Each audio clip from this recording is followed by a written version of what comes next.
187 Detroit's homicide. You listen to Mike and Tyler. Hi now. Órale, vida la loca.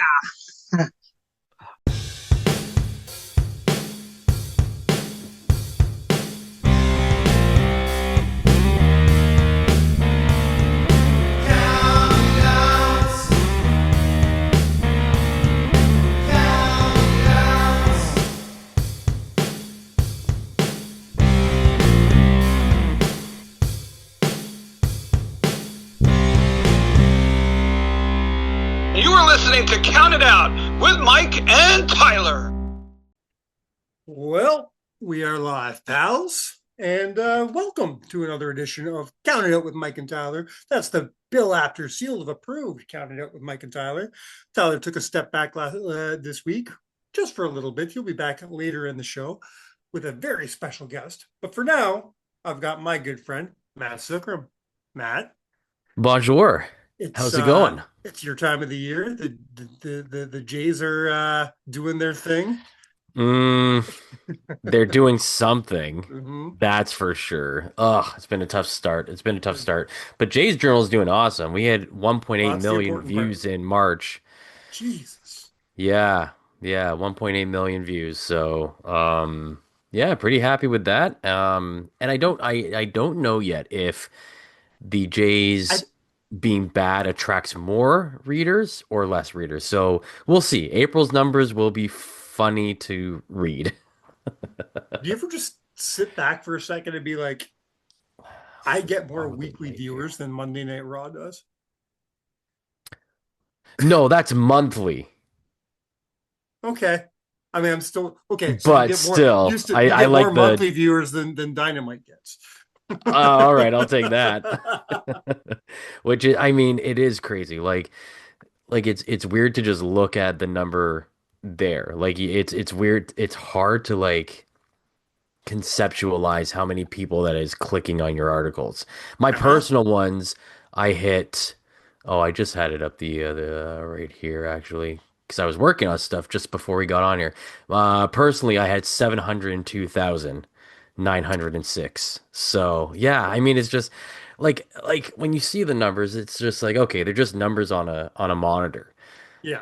You know, it's not like I'm reading this stuff to an arena of 702,000 I people. don't know, man. I think it's very impressive.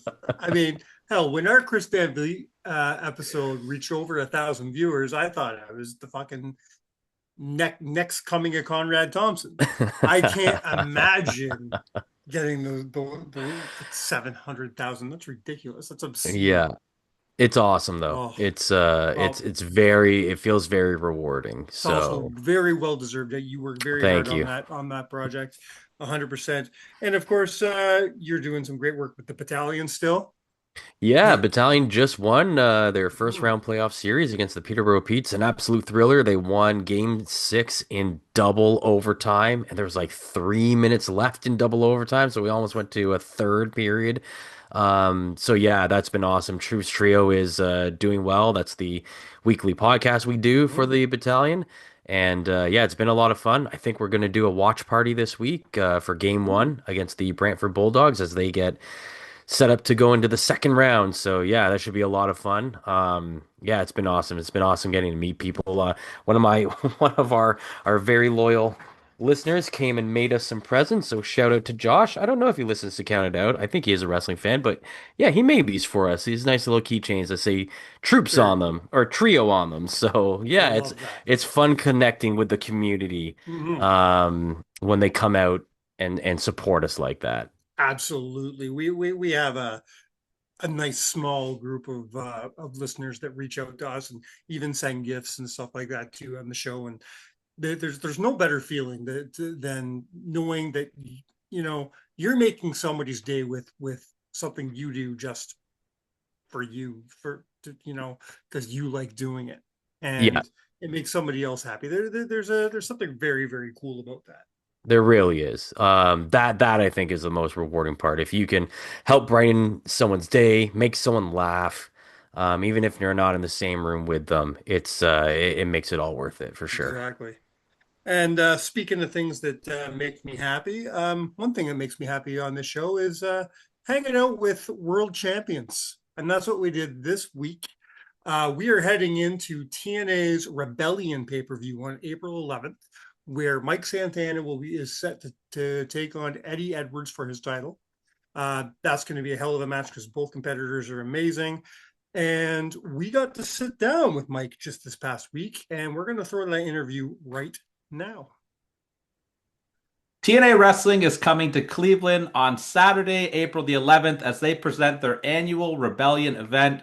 We are going to see the return of TNA legends such as ODB, Taryn Taylor, and Mickie James, as well as 4 huge title matches, including the main event with my guest today, where he will be defending the Heavyweight Championship against Eddie Edwards. Please welcome back to Count It Out, the current reigning and defending TNA World Heavyweight Champion, Mike Santana. Mike, thanks so much for being here again.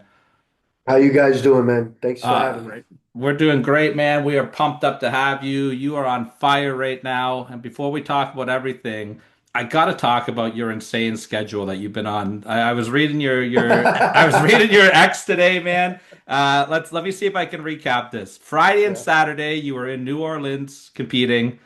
Sunday, Monday, you're doing media in Rochester and Syracuse.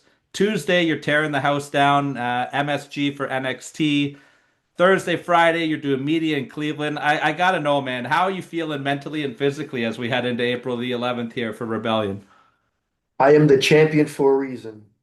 I'll leave it at that, right?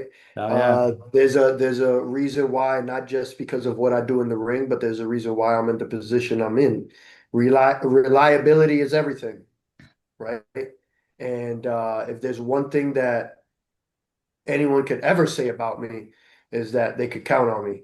And so, yeah, man, I'm a human being, right? We all get tired, we all get whatever, but at the end of the day, there's a job to be done, and we do it, you know.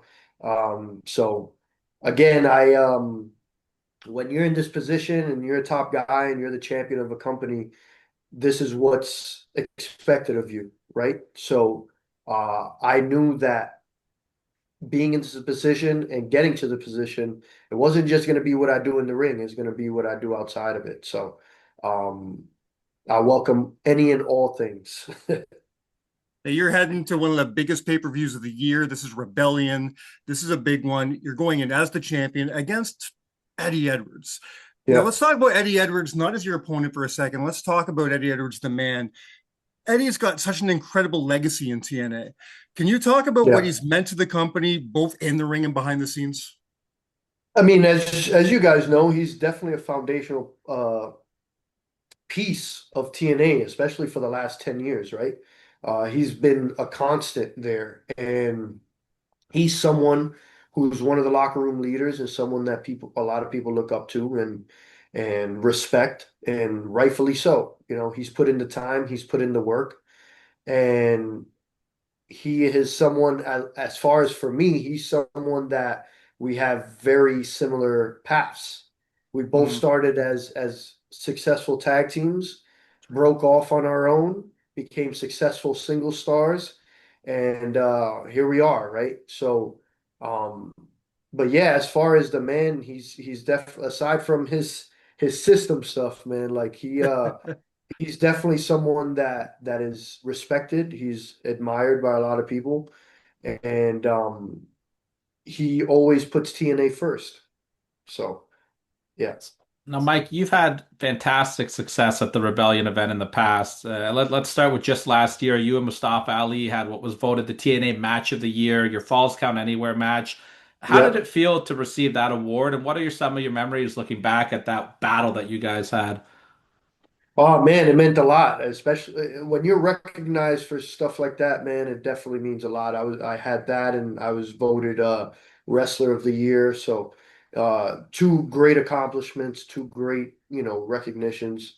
But as far as the match, man, it was definitely a heated one, especially with everything that we had gone through leading up to it, right? We told a great story, and he tried to come at me as far as like my sobriety and things like that. So it got very heated and very personal. So I think that's what the people saw in that match. It was a legit fight. We were coming at each other's throats nonstop. and neither one of us was gonna let down, you know. So um yeah, it definitely meant a lot to be recognized, and the match hurt like hell.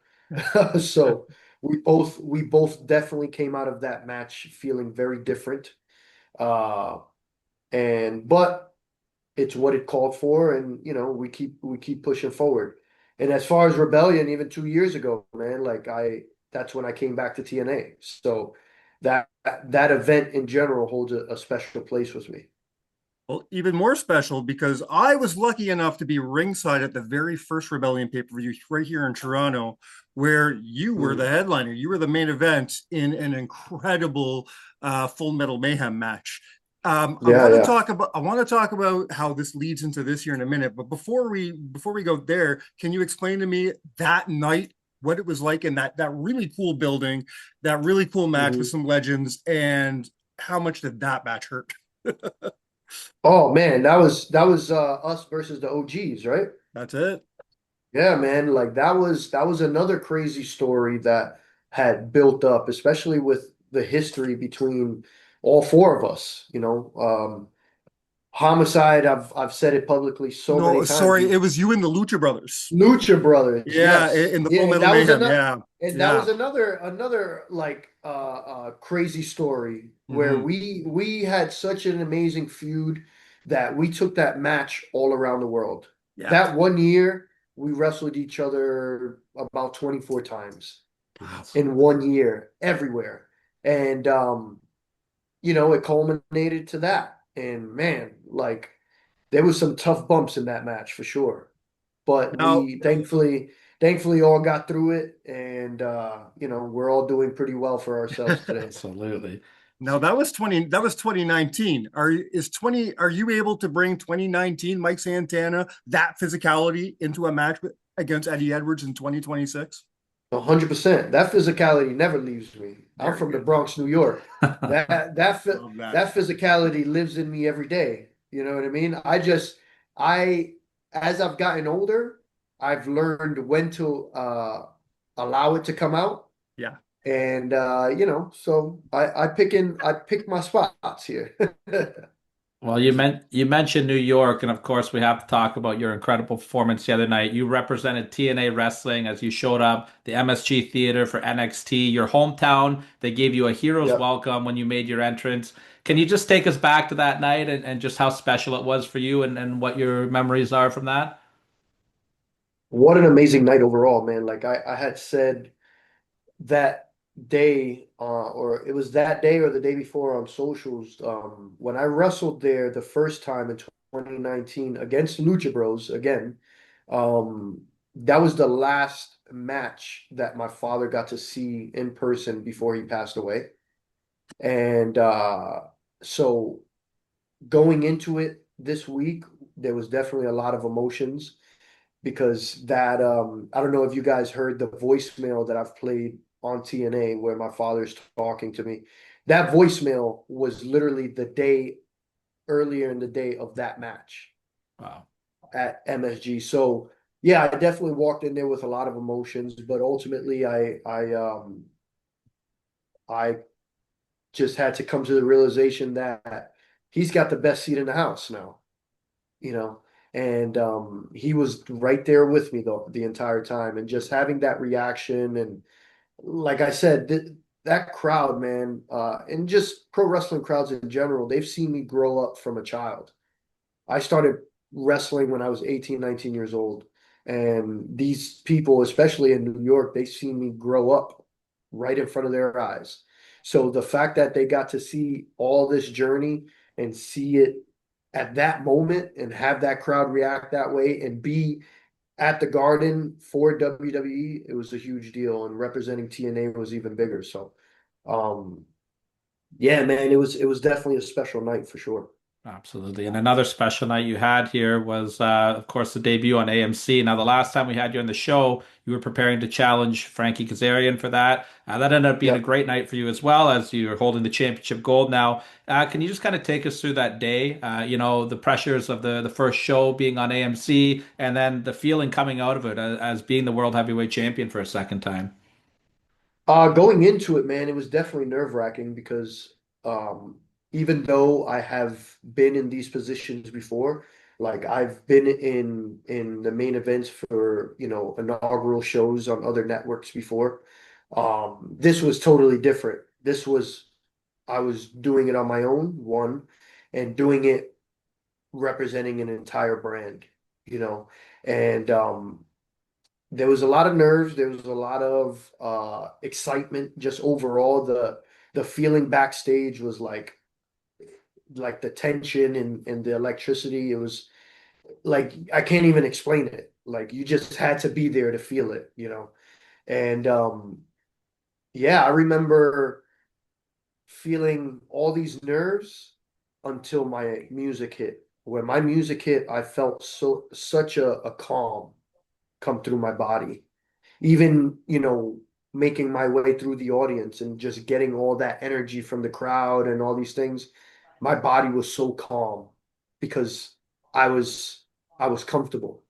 I was in my element. I was in my zone and I was confident, like I've earned my way there.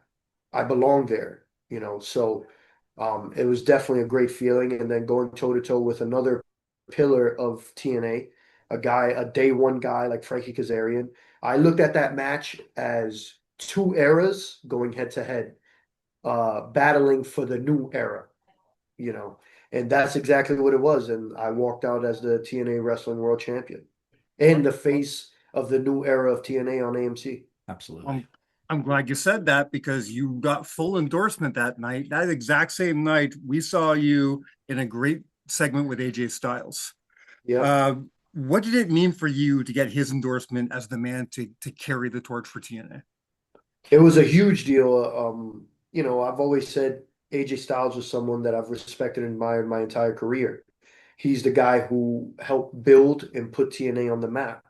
And to be that guy today and get the originator to hand that torch over and to give me that endorsement, it was definitely a huge deal and something that I'll always take with me. So. Absolutely. Mike, I know you're a busy man, so we just have a couple more quick questions for you here. We did see a very scary moment at Sacrifice during your match with Steve Macklin. Can you Yeah. just kind of walk us through what happened on your end and just first of all, I just want to give kudos to TNA and the staff and especially the referee Alice Lane for the wonderful job she did in protecting Steve. But I just love to get your perspective of what was going on in there. It was definitely a very scary, intense moment. You know, despite anything that Steve and I may have been going through within the show, Steve is someone that I've considered a friend for a long time. And yeah, man, it was scary. But as we all know, in any sport, whether it's football, whether it's baseball, wrestling, whatever it is, there's things that happen, especially when it's a physical sport, right? And yeah, I just think that it was one of those instances where it was a freak accident that happened the way that it did, and it sucked. As you saw, I was visibly worried. I was visibly upset. And my main concern at that very moment, I was like, screw the match, screw the show. Is my friend okay? And thankfully that he was. And when the time comes, I'm sure we're gonna be right back at it. Absolutely. And we want to wish a speedy recovery to Steve Macklin as well. The last question I'm going to ask you, Mike, because I know you got to get moving here. We've talked about a couple of your big accomplishments already throughout your career, and you've done so many amazing things. If you were to put together a Mount Rushmore of Mike Santana career highlights, what would be on your list of accomplishments that you're most proud of? Wow. Wow. That's a good one. I've been blessed to do a lot. Um, I definitely have to say the sharing the moment with my daughter at Bound for Glory. That's definitely one. Um, Main event at Slammiversary in New York at UBS Arena. That's definitely another because I feel like that moment is what solidified me as a main eventer. Um, wow. Uh, Definitely the first time wrestling at MSG in front of my entire family and my dad being there and my daughter being there. Uh, wow. That's tough. You got me stuck. Uh, and I'd say probably showing up to WWE the first time and getting the reaction that I did. Because Awesome. that also like proved like, oh, I they know me. You know what I mean? So yeah. Absolutely, man. And you could probably make a list of about four of those. You've done so many Yeah, incredible 100%. things, and we cannot wait to see you face Eddie Edwards. Rebellion, Saturday, April the 11th. Tickets are available, but they are selling fast. If you can't be there live, check it out on TNA Plus. Mike, I want to thank you so much for coming back on to count it out, and I just want to leave you with an open forum. Any last words for Eddie Edwards as we roll into the event?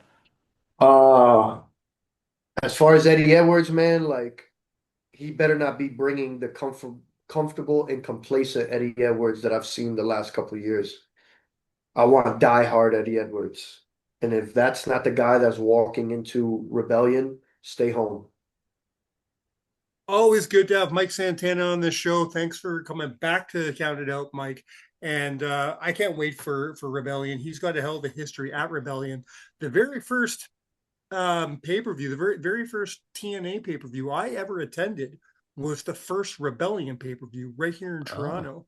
And it was Mike and Ortiz in the main event taking on the Lucha Brothers in a Full Metal Mayhem match. So that it's cool to see him come full circle to be in the main event once again against Eddie Edwards, this time for the world title. Very, very cool stuff. TNA, as we always say on the show, that's not, I'll say whatever I want to say about WWE every week.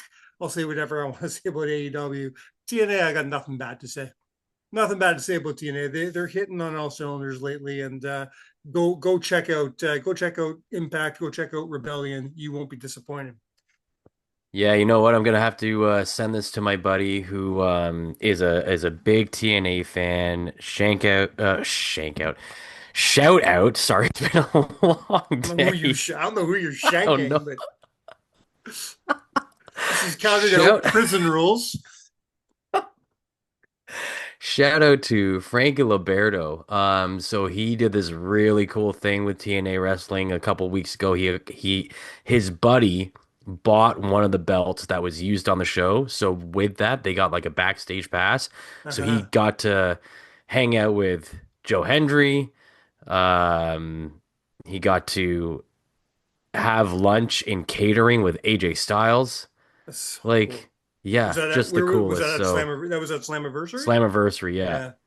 Yeah, so I'll have to share this episode with him. Hopefully he becomes a counted out fan. Why wouldn't he? Hmm. And yeah, just show him how much you guys love TNA on this Especially if he's show. a TNA fan. Exactly. We have that TNA deal. We talk to TNA stars all the time here on Counted Out. So yeah, get them hooked.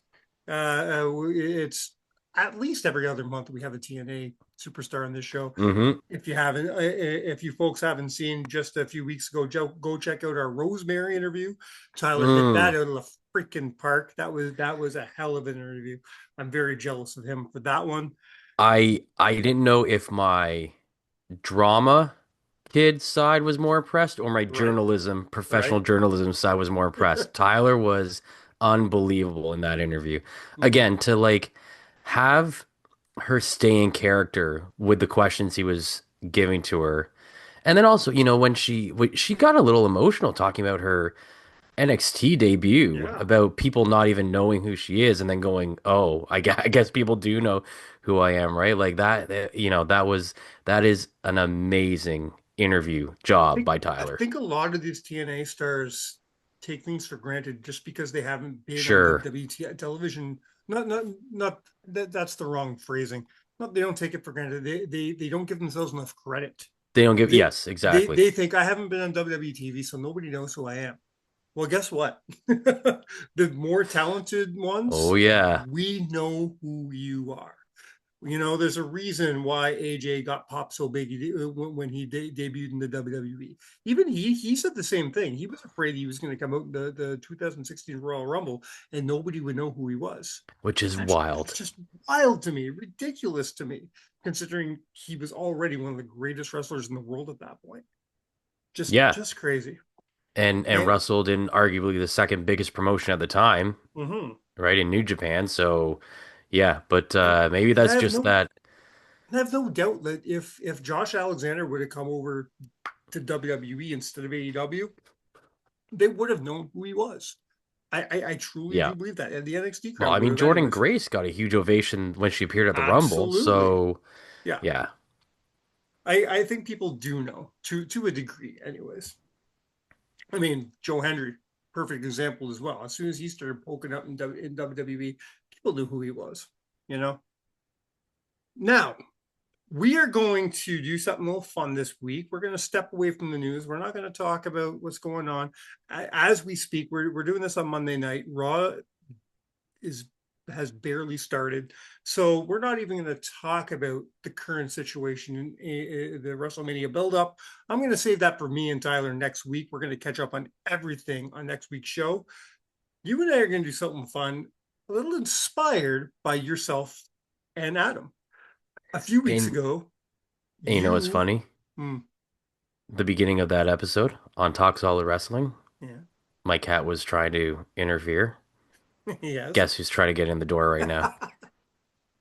Anyway, there's some inside baseball for you. Eh, that's hilarious. I know. Just like you said a few weeks ago, you were a guest on Talk Solid Wrestling. Um, every week, for those who aren't listening to Talk Solid, every week has a very unique concept to it. No show has been like the one before it or the one after it so far, which is a very, very cool thing. He doesn't duplicate his interview process. He doesn't do the same thing twice. And I think that's very, very cool.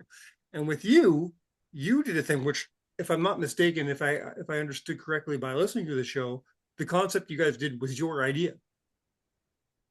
Yes, Okay, I think it was something that Adam had always wanted to try on WrestleMedia. We just never got around to doing it. But it's sure. also based on a show by Craig Ferguson. Okay. Uh,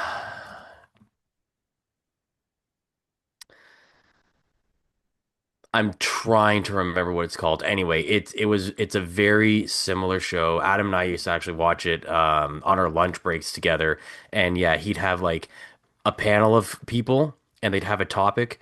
And then they had to eliminate things out of that topic until they Okay. got to the one Sure. thing. So it was like the one that I remember was like the worst thing that a company missed out on, or who made the biggest mistakes on not signing um whatever it was. So anyway, it was like was the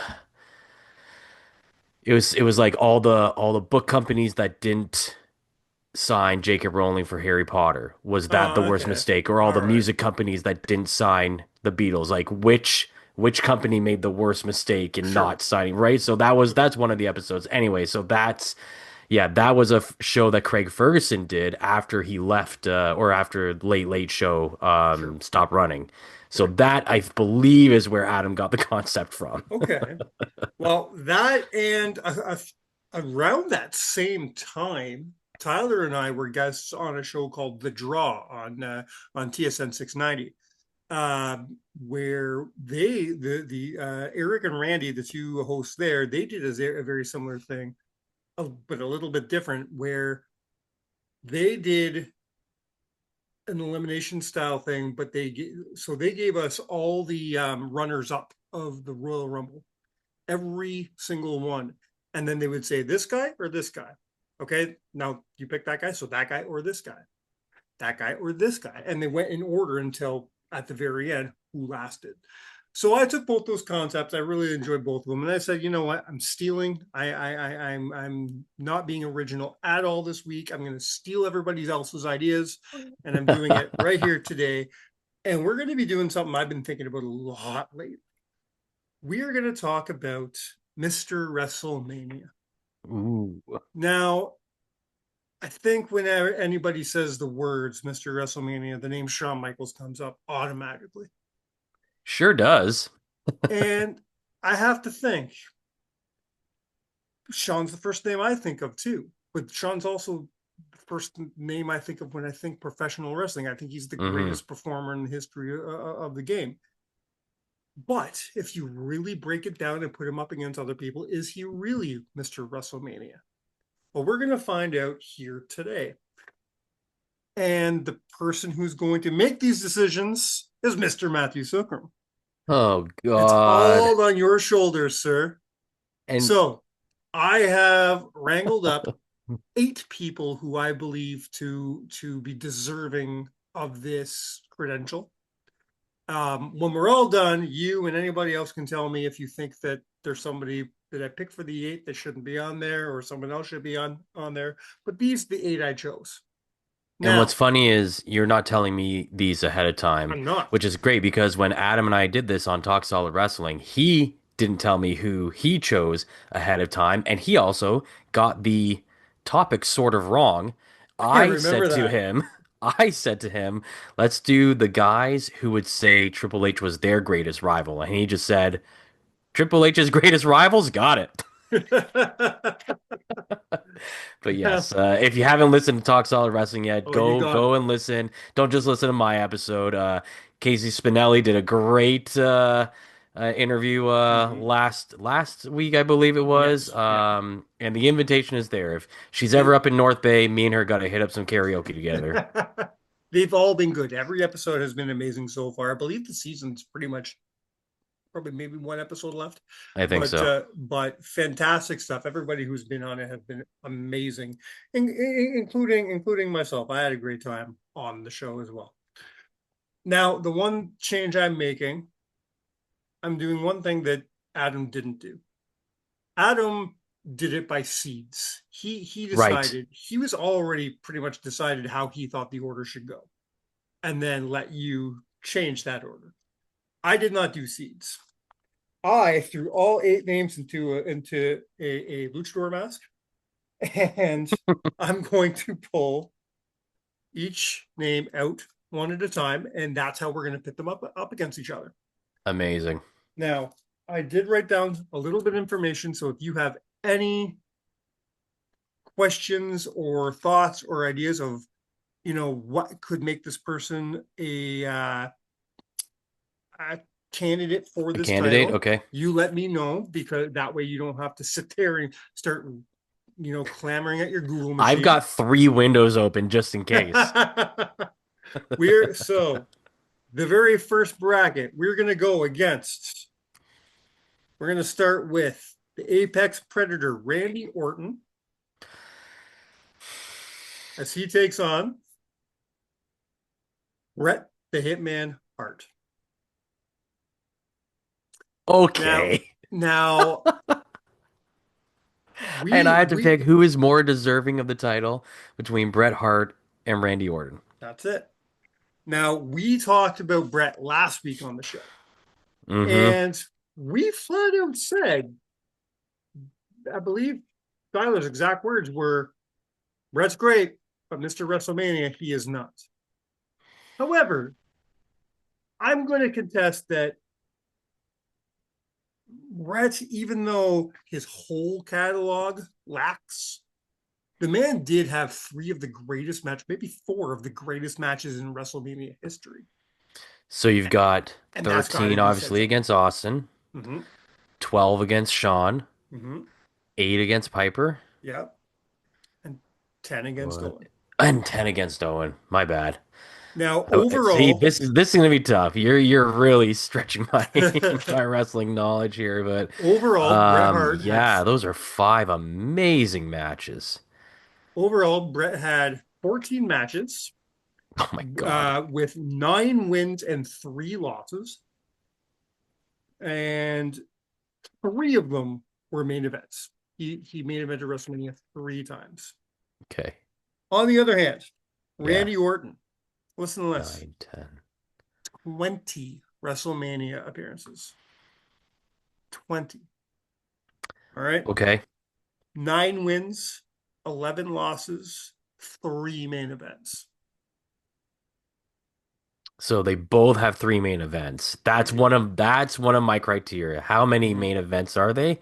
And how many memorable how many memorable matches are there? And that's going to be 20 part of it Mania matches though. Oh my God. so we already off the top of our head talked about 4 amazing matches from Brett.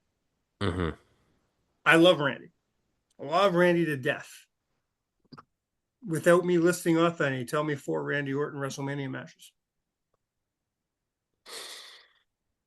Right? There was that one, Yes, there that time was. against Triple H Yeah. that See, had to follow the fact Michaels and Taker. the fact that that is your go-to, like that's the one you remember first, and people, I don't despise that match, but people despise that match. There's the 2 against Bray Wyatt, and neither of them were great. No. There's the handicap match with Evolution against Rock and Sock. That was his first WrestleMania. Mhm. Oh, you know what? His match against Undertaker Was amazing. is amazing. Yes. Oh man, Randy Orton Mania matches. Here we go into the Google machine. Of And what have we got? course, he's one of the only people I didn't write down a bunch of matches for. He had a match against Kane. Oh, he had the greatest wrestling match ever against Edge because they That, called it that. yeah, no, he did have Oh, a that was match, at but Backlash. that was at Backlash, yeah. But they had a But they last man did standing match at have a yeah. 40 fucking minute last man standing match, which would have been a great match if it was 25 minutes shorter. There's a triple threat match against Rhodes and DiBiase. Say that I think there's a couple of triple threat matches. There's the triple threat match between There's a Batista and Daniel Bryan. There's a 4-way match between him, Jinder Mahal, Rusev, and Robert Roode. Good Lord. I don't remember that. His match against AJ Styles, which we'll probably talk about later. See? I think we're gonna have to give this to Bret Hart. I don't think you're wrong at all. I think that's pretty easily said and done. Which again is too bad. I'm a big Randy Orton guy. Me and too. It's But just the like numbers don't lie, man. All right. there's a lot of. Oh, you know what? You know which one I should have said first was his triple threat between him, Ray, and Angle at WrestleMania 22. I actually really like. I know a lot of people don't like that match. No, I like it. I really like that match. It was fast paced. It was awesome. The right guy went over, in my opinion. Anyway, All right. Next bracket, we've got the Tribal Chief, Roman Reigns, as he takes on, oh, fuck off, the Heartbreak Kid, Shawn Michaels. well, All right. Let's make a case for Roman here. Let me get out my the info I wrote on Roman. oh, you know Roman what? Reigns. Randy and Seth Rollins had a really good match too at WrestleMania. That's right. Got to put that one on there. But again, like because they don't pop up in my mind that quick. Exactly. I think I went with the right guy. Okay. Roman Built Reigns, the case for Roman Reigns here. 13 matches in WrestleMania history, 9 wins, 4 losses, a record 10 main events. What? He has main evented every WrestleMania for the last 7 years, 6 years, 7 years, something like that. You go back. That man doesn't not wrestle, doesn't not main event at least one of the 2 nights ever. He didn't WrestleMania. He didn't wrestle at WrestleMania 20. because of COVID. But other than that, Uh, no, not WrestleMania 20. no, sorry, WrestleMania. 2020. Yeah, WrestleMania okay. 36 is what I meant. Okay. I mean, no, he didn't wrestle at WrestleMania 20. He was probably 18 That's then. true. But so if you break down Roman, you have to remember too, Roman's first like two matches were 6-man tags with the Shield, Okay. right? So So not main events, but the fact that he main evented 10, although he exactly. did get a couple in the two WrestleMania era, which has been what, 3, 4 years now? But then by his third WrestleMania, he's already in the main event because he's going up against Brock Lesnar. Mm-hmm. And of course, that's where Seth Rollins famously cashed Yep. in to make it a That's triple one of my threat. favorite mains. Then he's up against Triple H. Then he's up against Not one Taker. of my favorite mains. Nah, Hated the Taker the match. Taker match was horrible. Then he's up against Brock, which probably would have been not bad had Roman won that match. Oh, right. Then, of course, 35, he's up against Drew. Then he had that triple threat match with Edge and Daniel Bryan. Love that one. His rematch with Brock, which was 10,000 times better. Then, of course, his trilogy of Cody matches. He's got the match where he beat Cody, the tag team match with him and Rock between Cody and Seth, and the match where Cody finished his story. And then, of course, it all finishes up last year with Seth and Punk. I would say at least 1, 2, 3, 4, 5 of those matches, 5 out of his 13 matches are really good matches. And then he's got a few okay matches and about 3 or 4 duds. Yeah. Whereas Shawn Michaels now. Now let's go to Shawn. 17 matches. This is going to surprise you a little bit.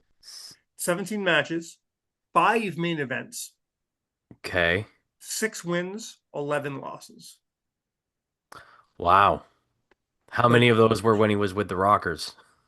3. Probably 2. Three 3 of them. losses with the Rockers. Oh no, 3 matches. Oh, okay. But two losses. 3 Okay.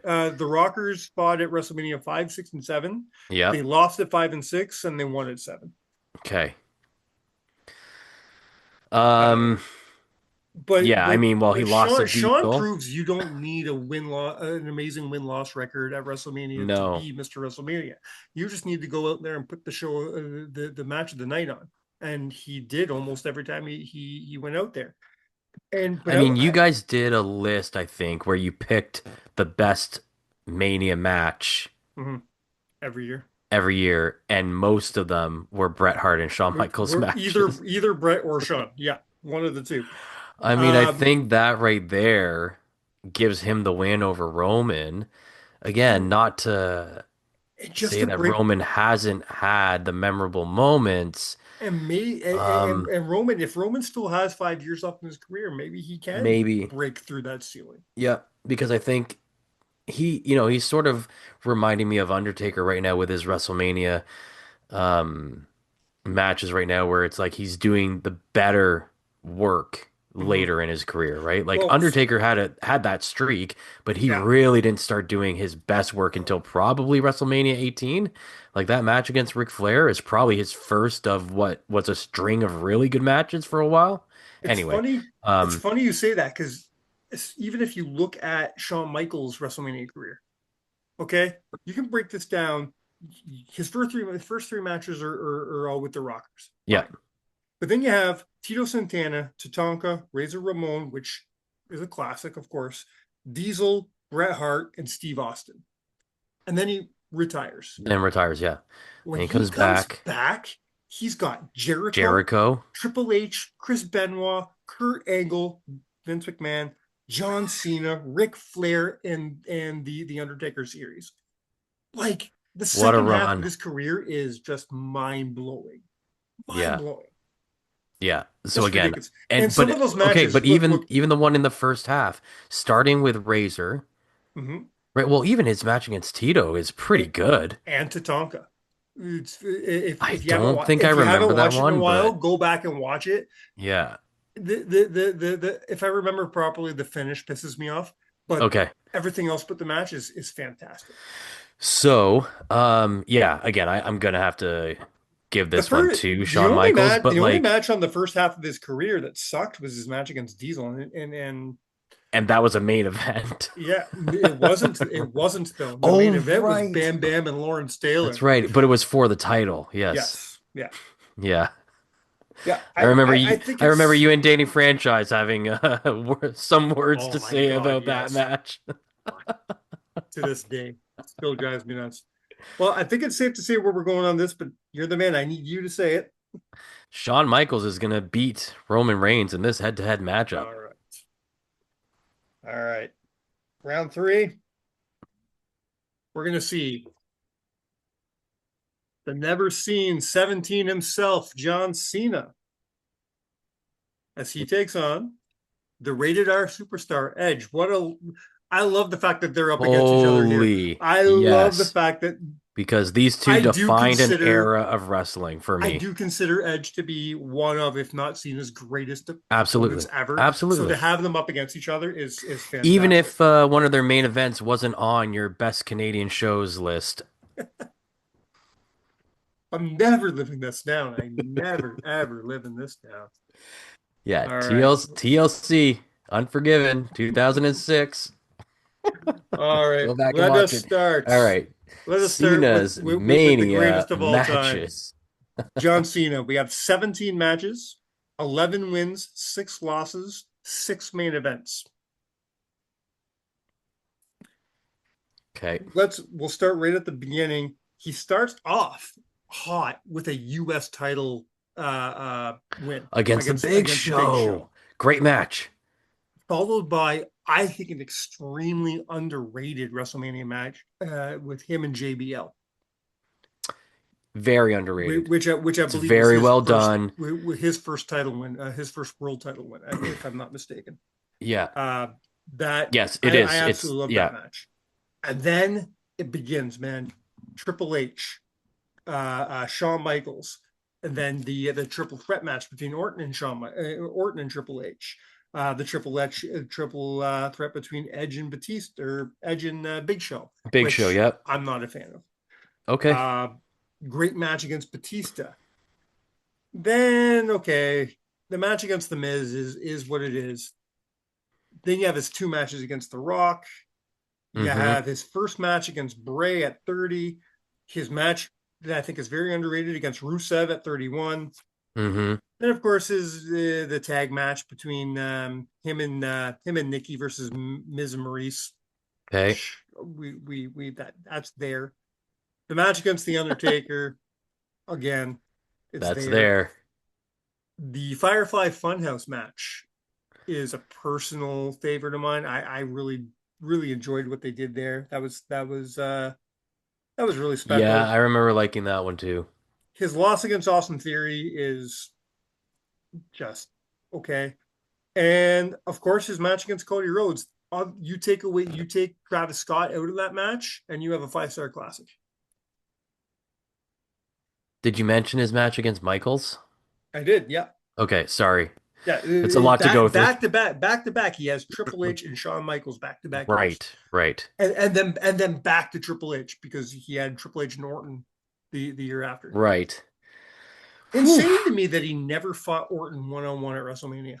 It's because they fought each other everywhere else. Everywhere else. You know, it's like, it makes me think of Undertaker and Mankind, where they fought never had every pay-per-view. They fought all over the world. They never had a Mania match. Isn't that funny? Well, Triple H and The Rock never had a one-on-one Mania match. True enough. Right? Like it's wild, the stuff you need to fill the rest of the year that doesn't end up happening at WrestleMania. And then pretty good track record for John here. Absolutely. And then, of course, the Joker to John Cena's Batman. You had Edge with 14 WrestleMania matches, 9 wins, 6 losses, 2 main events. Okay. So, he's lacking in the main event department, but he is. 9 wins, 6 losses isn't too freaking shabby compared to some other people. And his matches speak for himself. The matches are memorable. A lot of them, not all of them, a lot of them are very memorable. You I still mean, go his back first, to 16 and yeah, 17, and people will talk about those two matches till the end of time. yep. His match against Undertaker is also really, really good. They I think probably it's had up there in Taker WrestleMania matches. I think it's in my top three. they probably had better. I think Undertaker and Edge probably had better matches in their rivalry later on, but Mhm. this one was really good. He had the great match against McFoley at 21, Love that match so right? much, so much. I can't wait because I'm Um, being very picky on what matches I show my son, especially from certain eras. yeah, I'm not ready to show him that match yet, but I but can't wait. yeah, I know. Yeah, it's good, man. It's good. He also had a really good one against Chris Jericho for a title that I think Mhm. is underrated. Um, yeah, as much as Cena has like the hype over being the champion at a lot of these events and Mhm. winning a lot of these events, I don't know how much are truly more memorable than what Edge did at Okay, some of these events. interesting. Like that, those highlights from 16 and 17 get played all the Yes, time. yes. Is there a John Cena WrestleMania highlight that gets played over and over again? Maybe him lifting up the Big Show, Yeah, maybe. or maybe it's just, him winning that first title against JBL with him holding the title up at the end. But I Yeah, mean, there's no, yeah, Edge, there's no moment like that. Like I always go back to Shawn Michaels. Shawn Michaels has that sound bite, the Vince McMahon sound bite, the yeah, the boyhood boyhood, dream. yeah, You know, sound bites like that come up all the time. yeah, Clips like Edge, Edge and Jeff Hardy yep, on the ladder. Even Edge spearing Mick Foley through the flaming through the table. flaming table. They come up all the time. Andre, or Hogan slamming Andre. These are clips, and these are moments in time that never ever ever go away. You're right. I can't think of a single moment of John Cena's that falls into that category. As great as John is, as great as some of the matches he's had were, and he was the man to hold WrestleMania on his back for many years. I can't think of a moment like that. And maybe the moment is The Rock holding up his hand with the Yeah, title, like the sure, okay. literal passing of the torch moment. But Yeah. even Edge's last three WrestleMania matches, or last four, even if you want to throw the one with Orton in, like that run was pretty good. Hmm. The one against Orton, the triple threat against Bryan and Roman, then the match against AJ Styles, and then the match against Finn Balor. Like that's a Yeah. pretty good 4 year stretch for Edge in his return to wrestling. Um, yeah, I don't care. I'll take the heat. I'm putting Edge over John All Cena on this right. one. Very interesting. Love it. I absolutely love that. And then the very last two competitors in this bracket, we've got the immortal Hulk Hogan, the original Mr. WrestleMania, taking on the man who has the most WrestleMania matches in history. Of course, that is The Undertaker. The Undertaker takes this one for me. I don't even have to go through the tape. Well, we're going to. But I love how fast you were to that. All right, we'll go through this really, really fast. Hulk Hogan, 12 matches, 8 wins, 3 losses. I say 7.5 main events because I don't like counting his bullshit with Yoko at Oh, WrestleMania at 9. 9? Actually, sorry, 8 wins, 3 losses, 1 tie. Because him and Andre wrestled to a draw at WrestleMania 4. Oh yeah, in the So tournament. so yeah. So Yeah. 8 wins, 3 losses, and a tie. That makes more sense. We don't gotta go through all his matches. We know what he's done. Hogan must pose. Of course, Undertaker, 27 matches, 25 wins, 2 losses, Only 5 main events in 27 years, interestingly enough. Now, why? Just obviously, you were very quick to that. Is this your personal feelings about Hulk Hogan, or do you truly believe that Undertaker's WrestleMania career is better than that of Hulk Hogan's? Short answer, yes with a but. Long answer, no with an and. All right. No, okay. Like let's I mean the fact that the streak itself became synonymous with WrestleMania, I think is a notch above a lot of things that Hogan did. Hogan gets credit for making WrestleMania what it is, Mhm. for sure. And he's got some moments, Sure. slamming Andre, Yeah. for sure, Rockin' Hogan. right? Rockin' Hogan, You for you want sure. you want to talk about moments that keep getting replayed and shown and everything. That face off between Rock and Hogan is etched in WrestleMania lore. Um, even Vince McMahon peering over the apron with a face 100%. That's a more of bloody. a Vince moment, but that it's in that Sure, match. but that Yeah, was in the Hogan match. yeah. So look, Hogan's got a lot of moments. But Hogan must pose for a you reason, know, right? even Hogan and Warrior Yep. has had those moments. Mega Powers exploding is a huge part of WrestleMania history. I mean, Hogan stopping the Iraq War. That's see, no, I'm not going to go there now. uh, Now that's not to say he didn't have his share of duds. I mean, WrestleMania 2 with King Kong Bundy was a bunch of hot garbage in a cage. hmm His match with Slaughter was just dog shit. Well, Uh, even the first match isn't great. The tag match with him and Mr. T. no, but I'll never shit on him Product for. product of its time. It's a product of its time, and you'll never catch me shitting on a Roddy Piper match Sure. unless it's the match that Tyler alluded to last week, Age in a Cage.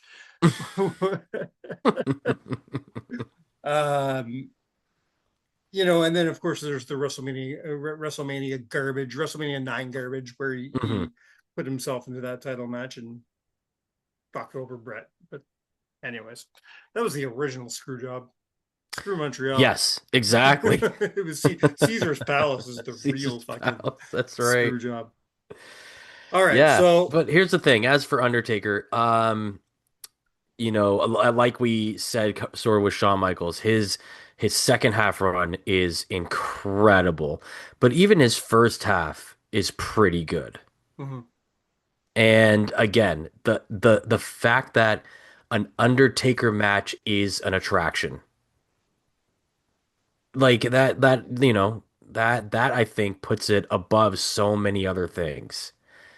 The fact that just the fact that this guy is in it is part of the yes. allure.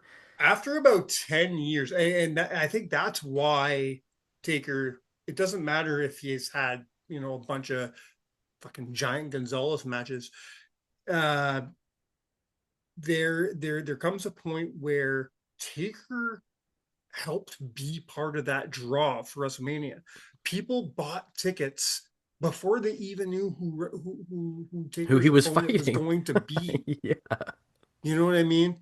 Just the fact that, hey, could this be the year that someone's going to break the streak? Let's go. Like I want to know who's going up against the streak this year. The streak became a part of WrestleMania. It was like part of the furniture. And I don't think that's ever going to be duplicated. And I don't mean an undefeated streak. I mean, I don't think there's any character that's going to be able to be such a draw in that fashion that he's just part of WrestleMania. That hmm that that that it's just built into WrestleMania. That was such a special thing. The streak is something that we'll never see again. No, and again, like you said, just the fact that people knew he was going to be on the card. I mean, I Mm-hmm. guess you could say the same thing about Hogan in the late 80s, early 90s, though, right? I Like guess, the fact that people knew Hogan was going to be on the card, that's why they were selling tickets. But like, But they would build his, but at least they would build his matches almost 6 months in advance all year long, right? Yes. Well, they had Where to, right? Based where on where Taker said, look at Taker and Cena. People bought tickets just to see Taker. They didn't even know if he was going to wrestle. that's right. You know, Yeah. ridiculous, Yeah. ridiculous. All right, Um, so so here's what we're because we're gonna doing this do. elimination style, like we'll probably break down Taker a little bit further when he Well, takes on some of these other guys. we're So gonna and we're gonna do it right now because I know that this one-on-one is going to be a lot easier to do than the other one-on-one we have in front of us. So let's just go straight to Undertaker versus Edge. okay, it's going to be Undertaker 100% it is. It's I don't even think again. we need to go through it. Yeah. It's there's no question, no shitting on Edge, no, you know, Edge just he's not the Undertaker. It's as simple as that. Here's where it gets difficult. Our other It's Sean and Brad, isn't It's it? Shawn and Brett. Oh man. So you have consistent, amazing matches from Shawn Michaels, always stealing the show, versus a couple greatest matches of all time. You know what I mean? I know. Because Brett had some stinkers, man. Brett went up against Brett, Bob Backlund at 11. He had some really Hmm. shitty tag matches. We broke it all down on last week's show.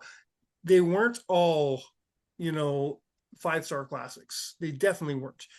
Shawn had more good matches at WrestleMania than Brett did. I think nobody can argue with that fact.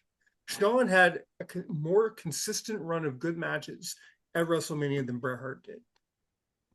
But Bret had more all-time great matches than Shawn Michaels has ever had. Because I'm sorry, WrestleMania 13, WrestleMania 10, even WrestleMania. I sure you can say that maybe okay, at least those two, Owen and Brett and Owen and Austin. I'll take the heat because I'll take my heart out of it. I love WrestleMania 8. I love Brett and Roddy. Is it better than Shawn and Kurt? No, it's not. No. And I'm not going to pretend that it is for this list. Um, but Brett and Owen is, and Brett and Austin is, as far as I'm concerned. But Shawn, you have Shawn and Kurt and Shawn and Jericho and Shawn and Sean Taker. and Taker. People can say that Shawn and Taker at 25 is the greatest match in WrestleMania history. So And, this is very difficult. again, the triple threat, Sean and Triple H and Chris Benoit, like that storytelling That is unbelievable. Like, is it 100%. is it as good as the story Brett and Austin told? There is no better Maybe story. not, but it's not that far off if you look at it from it Benoit's was angle. it was a great story. They had everything going because they had they already had this built-in feud with Triple H and Shawn. They had this great story going with Benoit and Heyman. Then Yep. you have Benoit jumping brands. You have Shawn getting The himself the right back small in. underdog guy that Yeah, never could do it, exactly. right? One of my favorite moments is when Shawn signs the contract instead of Yep. Benoit. So him playing up the 100%. heel a little bit, Yeah, it's a great right? story. Great story. It's not Brett and Austin. There is no such thing as anything better than Brett and Austin. But that's just me. However, when it comes to the full story, we're not talking about one match versus one match. We're talking about the Hmm. full story. Me personally, I think there's only one way to go. I think I have to go with Sean. Me too. And it would have been really interesting. I've been playing with this idea for a long time on seeing what would have happened if Brett never left. Mm-hmm. And Like I it's don't just know. Like, I don't know. Like, I would Yeah. love to do an entire, like, what if he just honored that 20-year contract? Or what Well, more so, what if Vince honored that 20-year contract? yes. Right? Like, And I what and I would have thought about this the wrestling other looked day like? because very recently Eric Bischoff said that one of the only regrets he has in his career is hiring Bret Hart. He goes, that was a mistake. That was a mistake on my part. It was a mistake on Bret's part. Well, because they didn't It know what to was do with him. he's like, if I could go back and change anything, I wouldn't hire Bret Hart. And it got me thinking. I was like, okay, so what if Bret didn't have that job to go to at WCW? Well, they never Does would have taken the belt off him then. well, or There like would never have been a screw job. or does he leave WWE and just stop wrestling? Because what if Vince? Well, no, I mean that because Yeah. Well, if he Vince would have eventually come back. if Vince comes to him and says, "Hey, I can't pay you the money I promised you," Right. eh, I don't think Brett goes, "Okay, no problem. I'll take a fucking 75% pay cut." I don't If think there's Brett no says that. job for him to go to, I he don't think probably he does. leaves. I don't think he Because, leaves permanently because he thought he was going to be an actor. He thought he was going to go fucking. right. He was like playing Aladdin on stage. He was on Lonesome Dove In and shit. Lonesome Dove, yeah. He thought he was going to go and do that. Nobody had the balls to tell him that he sucked. So he thought he could go and do that. I think that's what Yes. would have happened. He would have left WWE in late 1997. Um, and he would have tried to act or something, and then about a year to 2 years later, he would have popped back in. Yeah, I But think here's the I don't question: think when the he goes to contract situation leave, plays out like that. I think that Vince goes, I can't mhm, do the money you're looking for, but I can pay you some of it. And then yeah, Brett goes, okay, well, I don't want to work for WCW, so we'll work out something, but you need to give me more time off because I want to yeah, do this acting thing.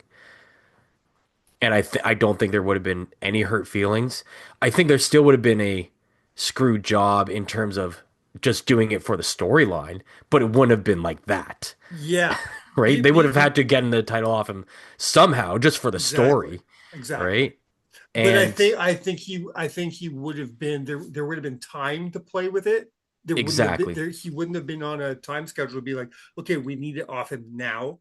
It would have been Yeah, like, okay, you don't want to lose it to Sean at it, Survivor Series, it probably would fine. have been Brett and Austin in a rematch at Or 14. or maybe he would have gone with Brett's original idea, let Brett win in Montreal, and then come out the next day and relinquish the title. Because now he's not going to WCW with that title. Right. So without that in the air, maybe Vince lets that happen. Yeah. That's a topic Anyway. for a whole other show. We could talk about that for hours and hours. But for now, we have the Heartbreak Kid Shawn Michaels taking on the Phenom The Undertaker to see who is Mr. WrestleMania. This is crazy hard. Now, That's what she said. how are we basing this? Because Shawn Michaels has 5 main events. The Undertaker has 5 main events. And none of them are The against each other, though, right? Or one. one 26. Yeah. 26 was a main event. When it comes to some of the greatest matches of all time, The Undertaker has a few of them. I'd say The Undertaker has his 2 matches with Shawn. His 3 matches with Triple H, I think all have to get talked about. His match with Edge, his match with Batista, all CM phenomenal Punk, matches. His match with Orton. Punk, so those are all phenomenal matches. But do they stand up to HBK versus Kurt, HBK versus Jericho, HBK versus Cena, HBK versus Brett, HBK versus Steve Austin, even though his back was fucking in 17 pieces? Even HBK versus Ric Flair, Razor Ramon, Ric right? Flair. These guys both faced Ric Flair at a WrestleMania, by the That's way. right. And one of those matches is really good. I shit on that match. The match wasn't great. I'm just not. The match wasn't horrible. I'm just not a fan of Biker Taker. So Yeah, I get it. The whole build to that match was bothersome to me.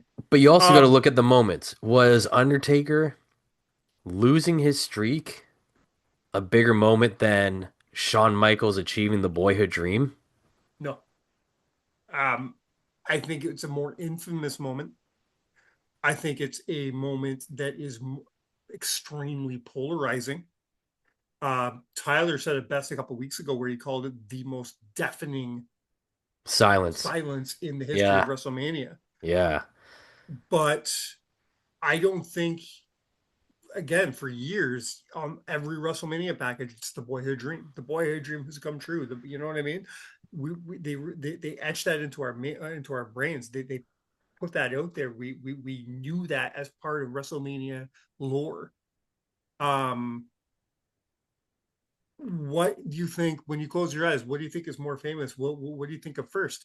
Is it that? Is it that soundbite by Vince McMahon, or is it that bug-eyed dude in the crowd when Brock gets the win? No, it's definitely the sound clip by Vince. That's what I think. And However, and then like we and were then saying before, and I I think mean, that's people came to see The Undertaker. but I think that's Taker losing the streak. I think that's his only really big moment where we said that Triple H, where he said that John Cena didn't really have one. Mm-hmm. Where I think Sean has several. Mm-hmm.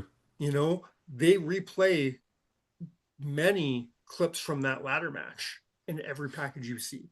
They replay Jericho um, low blowing Sean after the match all the time.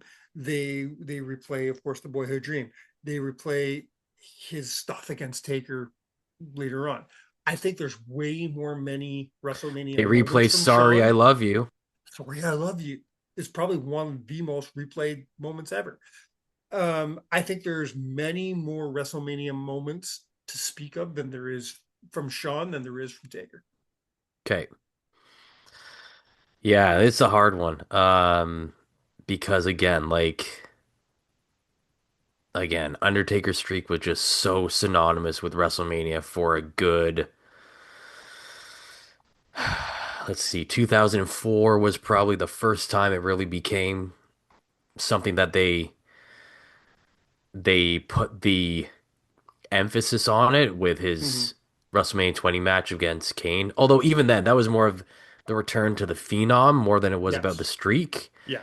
right? But at that time, he would Yeah, have because I don't been think the streak 12 was and really 0. talked about by then. Like at WrestleMania 20, the streak wasn't really a thing yet.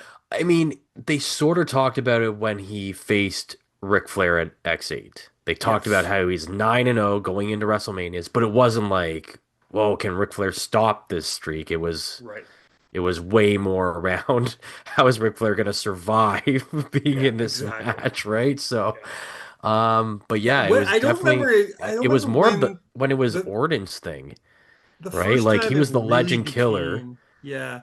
I'm trying to remember the first year that it became like a big thing, the streak, where they would put up the whatever in O I and think it was against Orton because then he was was it Orton? 13 and 0, Okay, because right? And I playing hope with so, because in my brain I was thinking it was Mark Henry, it might have been. It might have been. and I It hope might I'm have. wrong. They might have really laid into it for the Yeah, casket match, but yeah, it definitely became like a Undertaker's putting his 12 and 0 streak on the line against the Legend Killer, and yeah, I remember that being a thing for sure. But then it yeah. took off from there. That would make a lot of sense. Yeah. All right, so Ah, man. put a But pin in this, again, Matt. the body of work from Shawn Michaels is just so hard to vote Ignore. against, Yeah.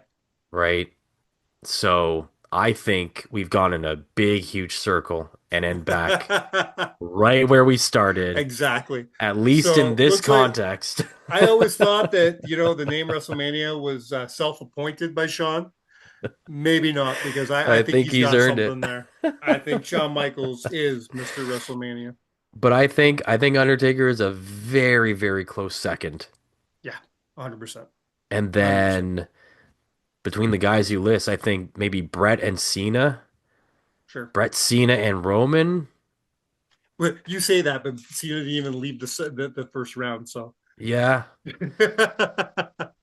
man. I think it would have been harder. I think it would have been even harder to rank those eight guys than Yeah, instead no of kidding. instead of just picking the top one. That's why I did the Anyway, tournament. that's a Yeah. hell of an exercise, man. Great Speaking memories of to go through. speaking of ranking, we are gonna fly through this AJ Styles list. I'll tell you why we're gonna fly through it because I need this done. I need this over. I need this out of my life. This has been the most grueling list I've ever worked on. I feel like you and I are going to see very differently on this, but I have never been so disappointed in somebody's catalog of work in my Okay, life. which is interesting because I wanted to go into this not being a negative Nancy, I'm and I'll tell you why I'm being I negative. the matches that I rewatched today, I was more pleasantly surprised than I remember being. So it's fun now that I'm like I could have gone into this and been like, oh, I hate this. The problem is on paper, you look at the people that he's gone up Mm-hmm. against, on paper, he should be we should be talking about him as Mr. WrestleMania. Sure. You know what I mean? When you see the people that he could have had, he's going up against some of the greatest of all time. And then you watch the match, you're like, oh, oh, oh, very unfortunate. And we're going to start right off hot because my number 7 is a match that should be a number 1 in anybody's book. But unfortunately for me personally, watching it, I found it to be extremely boring. And that sucks because it's two of my favorite wrestlers of all time, and it's AJ Styles versus Randy Orton. Okay. I Yeah, I want to haven't love this rewatched this one match. in a while, but it ranks pretty low on a lot of the lists. It's like, It's rank usually when if about in the it's like 5 spot, if give or it's take. number Yeah. 5, yeah, it is number 5, yeah. I want to love this match because Randy is one of the greatest of all time, and AJ is just he's AJ. So this should have been a 5-star classic. But for me, it just wasn't. It dragged on. Nothing kept my attention through the whole thing, and Hmm. it was good enough to be good, better than 2 matches because he had 9 matches in his career. 9, yep. It was good enough to knock 2 matches off the list, and that's about it. Unfortunately, I can say the same thing about number 6. Number 6 is another match I want to love. I want on paper this match should be phenomenal because it's two of the greatest of all time. But when he took on Edge, I thought it would have been a great match if it was about 10 minutes shorter. This match went on way too long. And this seemed to be a little bit of a little problem with Edge when he came back for the second half of his career. He Because was going too long. well, you did the same thing with Randy. They went Right. for like 40 minutes at WrestleMania 36. And then he comes and he has this almost 30-minute match with AJ. It didn't have to be that long. It really didn't. I enjoyed the storyline of it because this is the very beginning of the Judgment Day. This Hmm. is I really liked that it was a babyface Edge coming out, laying a challenge, saying, "Hey, I need somebody for WrestleMania." AJ comes out, and you think you're going to get, and AJ was a heel at the time. So Hmm. AJ comes out, and Edge tells him, hey, I need that bulldog in you. If you're going to be coming up against me, I don't want to see that little bitch who was hiding behind almost for the last year. Yeah. You need to come. And right when we thought that AJ was going to play the heel here, they flipped it on us, and Edge went full heel mode, and Hmm. I loved every part of it. It just didn't work in the match for me. Hmm. Again, haven't seen this one in a while, so I'll take your word for it. I'm sorry. My number 5 is the greatest 20-minute argument you'll ever watch on television. It's literally two guys yelling at each other for 20 minutes, and it's highly entertaining. We're going to WrestleMania 36, the Boneyard match against The Undertaker. Okay. This one I remember not really liking at all. I And like I it for don't what know it where it is. would have ranked on my list. Mhm. I just think it was, and I get it because of the time we were in, but I felt it was such a missed opportunity that we didn't get a proper AJ Undertaker match at Yeah. WrestleMania. Yeah. They did the best with what they had Yep. with the COVID thing. They made it work. It's just I always laugh because it's exactly what it is. They're just two guys yelling at each other for 20 minutes.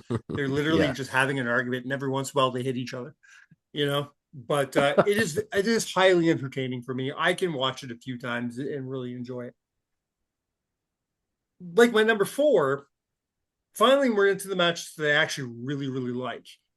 And my number four, I really enjoyed, and I don't even remember watching it at WrestleMania when it first happened. I don't remember it at all. But on my rewatch, I thought I was going to hate it because I hate this guy. But damn, was it a good match! And we saw AJ Styles take on LA Knight. Yeah, Yeah.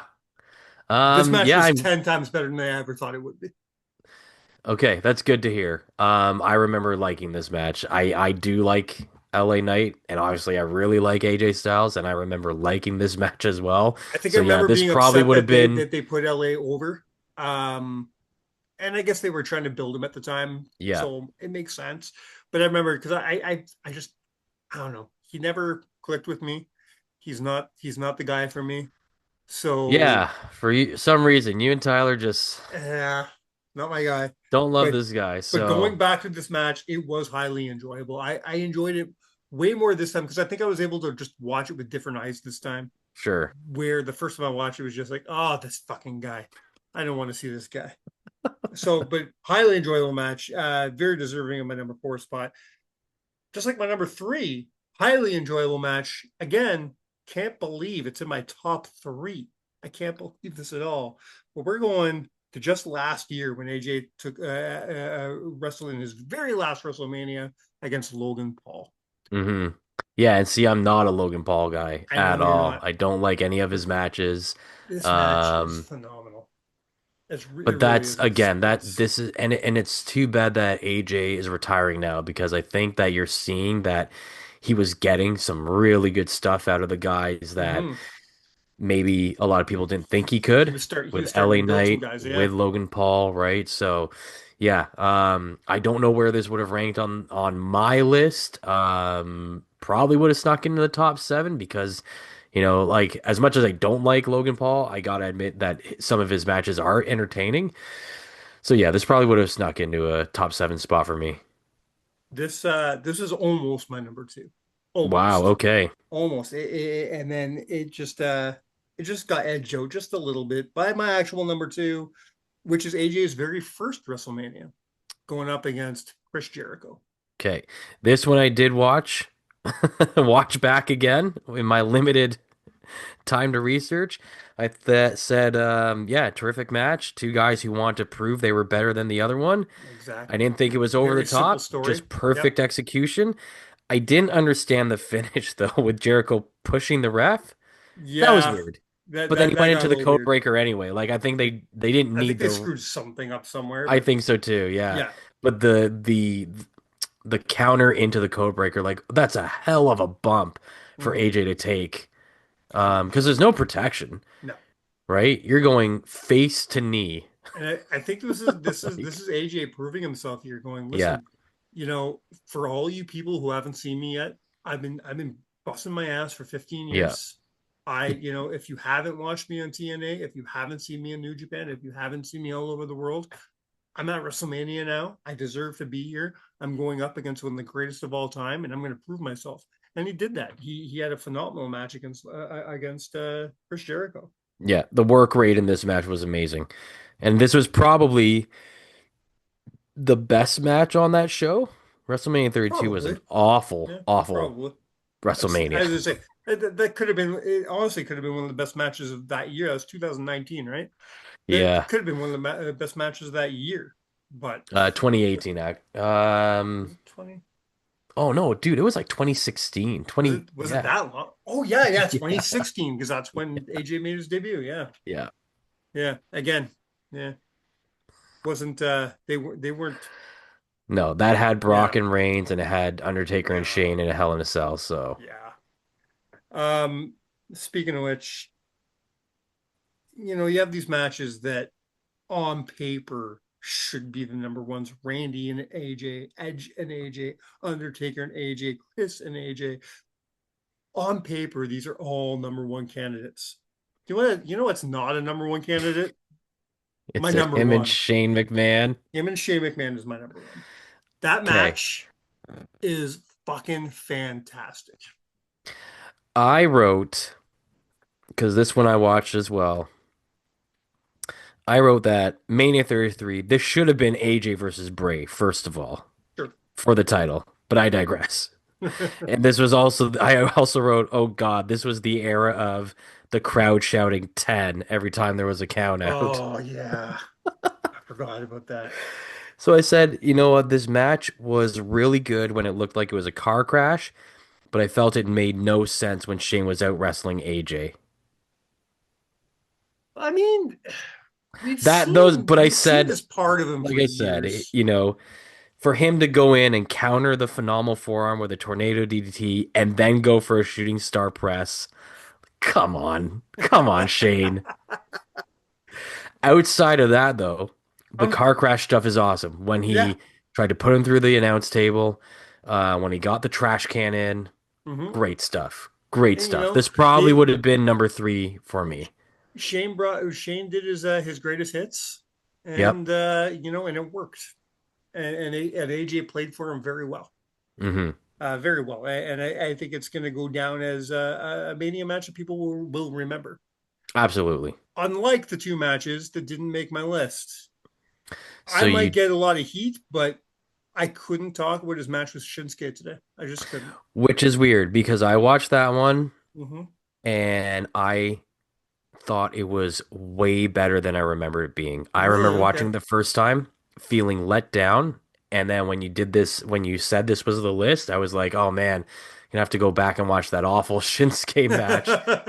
Honestly, I watched it again. I was like, "This was actually pretty good." It I wasn't. rewatched it as well. I found it just to be again one of those matches that should have been like amazing and just didn't deliver It didn't hold up to the Wrestle Kingdom match for sure. at all. But I think in the WWE style, I think it was good. I think it was again way better than what a lot of people remember. All right. Okay. So this one, I think this one would have made my list This as one well. would have made your list, yeah? Yeah. What do you kick off? I mean, you haven't watched them all back, so maybe that's not a fair Probably question. the one with Orton, I guess. Yeah, okay. Yeah, that's fair. I mean, that's my number 7, Yeah. so that makes sense. The one with Orton and the one with Omos probably don't make my list. Because I was going to say the other one I left off was him and Omos versus the New Day. I think we can admit that, or we both agree that just. What happened to Omos? Talked about. He right now Omos is in AAA. Oh, okay. Yeah, he's over there. I think he's like, do you know that guy, the Hell Vikingo, Hell fucking whatever. No. Anyway, he's one of the main guys in AAA right now. Okay. He was feuding with Dominic Mysterio for a very long time. Oh, okay. But he's got Omos as his bodyguard. Excellent. Yeah, that's a good Very spot cool. for him. Yeah, it's a good spot for him. All right, so that's it. We got That wraps it up. We got our AJ list in the bag.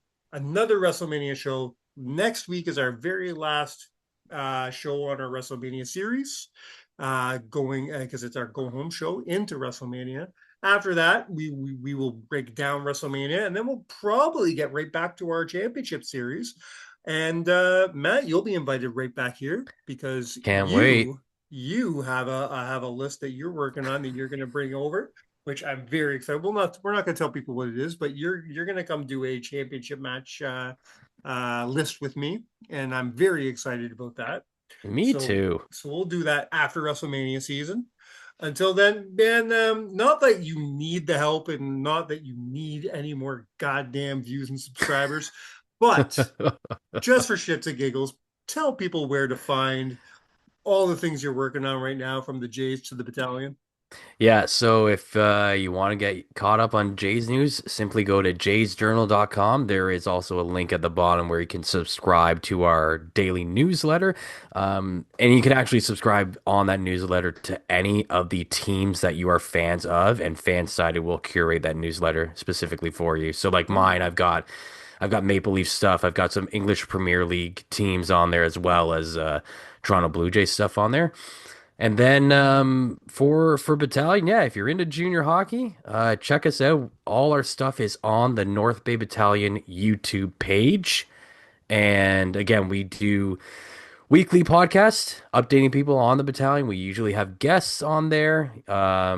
Not just from the battalion. We'll talk to the coaches of the other teams and that. With playoffs right now, it's a little bit finicky with the schedule just because they don't just play on weekends. These series are starting in the middle of the week. So what we're doing on Wednesdays, we're actually going to do a live watch party. So we're going down to one of the local bars in North Bay. We're going to host the podcast from there, and then we'll stick around and do like an intermission show and that Very as cool. as the night goes on. So looking forward to that. So yeah, go on there, like and subscribe, and share that with everyone you know, and that would help us out quite a bit. Again, like you need it. Uh, well, congratulations on all success you're having with both those projects, man. We're really proud of you here over here at the team, and we're proud to have you as part of our team, man. We're always happy to have you on the show. Can't wait to have you back in a few weeks. But until then, my friends, you have been counted out. Cheers.